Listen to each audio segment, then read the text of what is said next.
the other week, you say. Does that mean that it's quite ancient news? Oh, well, it's a week or so old, yeah. But I think Michael had already agreed that he was going to come back to Sydney and back to Parramatta, so, it's just a matter of tidying up the loose ends. I beg to disagree with you. I didn't think Michael Cronin knew what he was going to do next year. But there is a strong rumour around that you have been seen talking to Bob O'Reilly, a former international, former Parramatta, what shall we call him, white-haired boy. He's gone to Penrith, and now I believe that his contract is up for grabs. Have you spoken to O'Reilly? Right, I've spoken to a few people, a few players, and a couple of international players. I saw Bob the other day, yes. Could you give us some idea of what discussions you had with O'Reilly? No, not really. I don't think so at this stage. I think Bob's going to come up with a big year this year. Well, actually, Ray, I did receive offers from both clubs, and I had virtually accepted the Parramatta offer. Then I had the weekend to think it over, and I thought, with all the pros and cons involved and everything, and maybe I thought with Parramatta, the officials not really being 100% behind me coming back there, and the great players that are at Eastern Suburbs and the opportunities that were there, I decided that East would be my best bet. A certain radio program went to air on Sunday morning, and I must admit that I read between the lines that maybe there were certain players not happy about you coming back to Parramatta either. Well, this is right. I didn't actually hear the radio myself, but I was told a few stories about it, and this, I think, was one of the reasons that influenced me in choosing Eastern Suburbs over Parramatta. How old are you now, Bob? 28. You've lost a winger in Jimmy Porter. They say he's retired. Yeah, Jim's retired, yes. Jim's doing very well in the job. He works at the club and doing very well, and he's giving it up this year.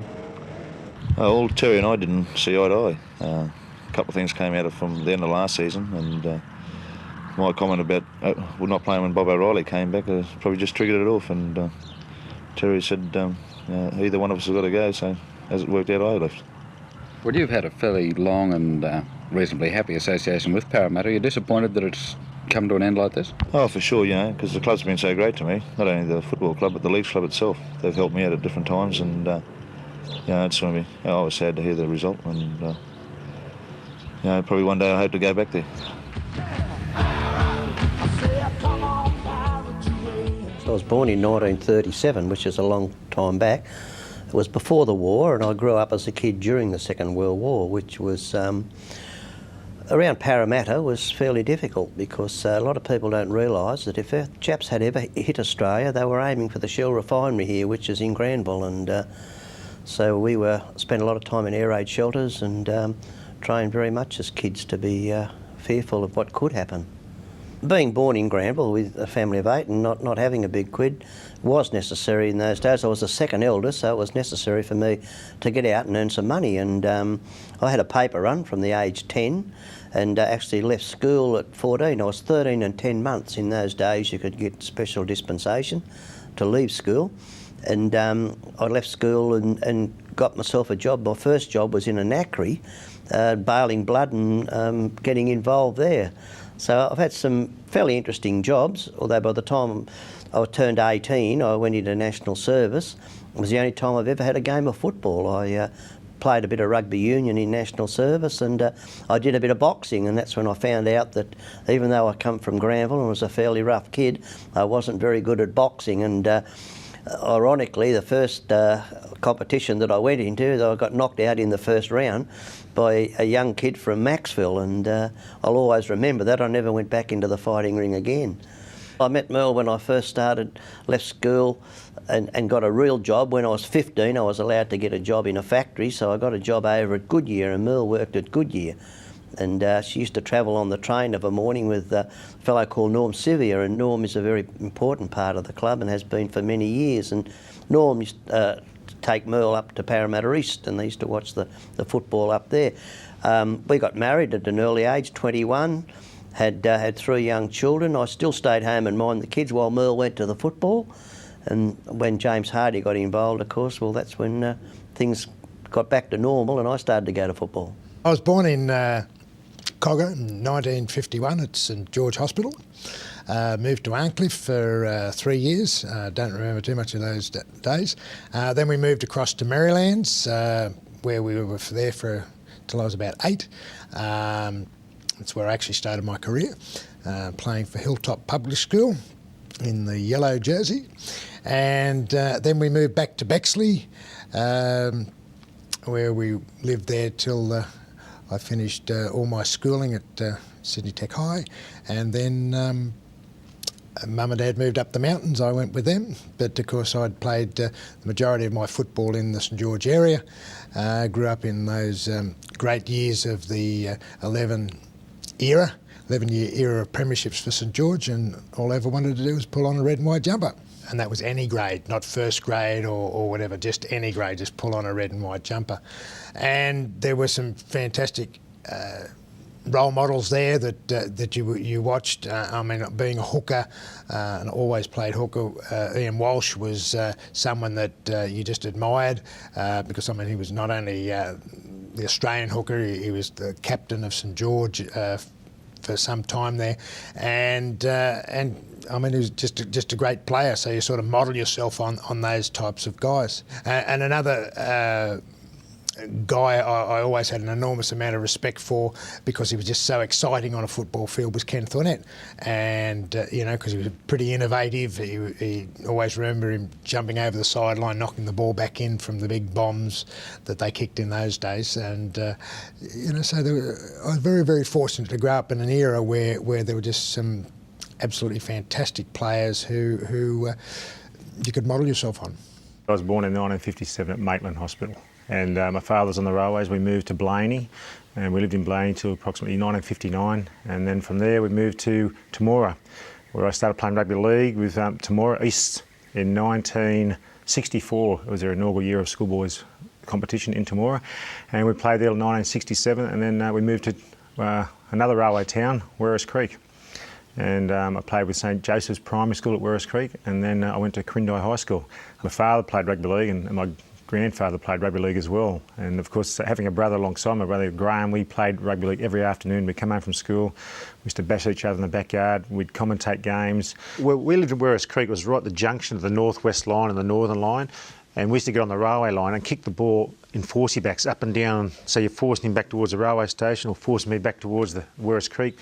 So it was a big part of our life. Every afternoon we'd get in that backyard and play rugby league, and all season, every afternoon after school. So we learnt so much from one another, you know, trying to practice dummies, practice chip kicking, practice, not that I was any good at chip kicking, I certainly practiced it, but you know, we learned a lot of skills by just mixing, because all the kids in the local area, they come and play in our backyard as well. So I'd go to the Wynn's place, you know, and we'd go down there and we'd all play in the backyard, and Mum would bring out drinks for us and food and sandwiches. So it was a social way to spend an afternoon of a weekend, or after school, everybody would come and play football in our backyard.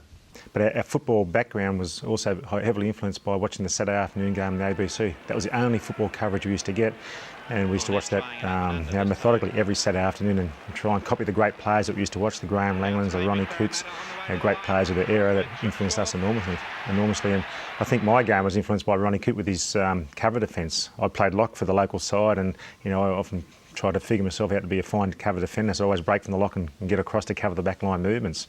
But we played every afternoon, and it was fantastic, and it had a big bearing on my future career. I was born at Sydney Women's Hospital in Crown Street in 1960. Lived the first couple of years at La Perouse, behind my grandmother's place, in a little tin shed, then in a garage. My dad, Norman Ella, was the brother of their dad, which is Gordon Ella. We're first cousins, Gary, Mark and Glenn, and all their brothers and sisters. We spent a lot of time down at La Perouse. I mean, that was our Aboriginal community, so we spent a lot of time at La Perouse growing up. Then after a couple of years, we moved out to Cabramatta. Mum and Dad got a house out at Cabramatta, so we moved out there early 60s. I started playing for Mount Pritchard when I was about 6 years old. All my brothers were already playing for Mount Pritchard, like David, Norman and Greg. They were playing for Mount Pritchard already. Dad was a member of Mount Pritchard Community Club. So yeah, we all play for that football club. It was probably the only thing we knew up here was league. Mark, Glenn and Gary Ella, they went to Matraville High, which predominantly was a rugby union school. So they got to play rugby union and had some good coaches down there, and their opportunities came in schoolboy rugby to eventually play for Australia at the schoolboys level. And they moved on from there. But they also played league on weekends. So they played rugby one day on the weekend and played league on the other. So they kept a hand in both codes. Did you do the same? No, I didn't do the same. I didn't have any rugby union opportunities up here. I was very weak up here at the time. Rugby union, it wasn't many teams around. So rugby league was the game that was played. I was actually born in Queensland, in Toowoomba in 1960, although I believe that my parents went down to Tweed Heads and I was conceived south of the border, only New South Wales blood running through these veins. But my father was on the wheat board in Toowoomba and eventually joined the RAAF, and then we moved down to Williamtown, just outside of Newcastle, when I was about 6 or 7.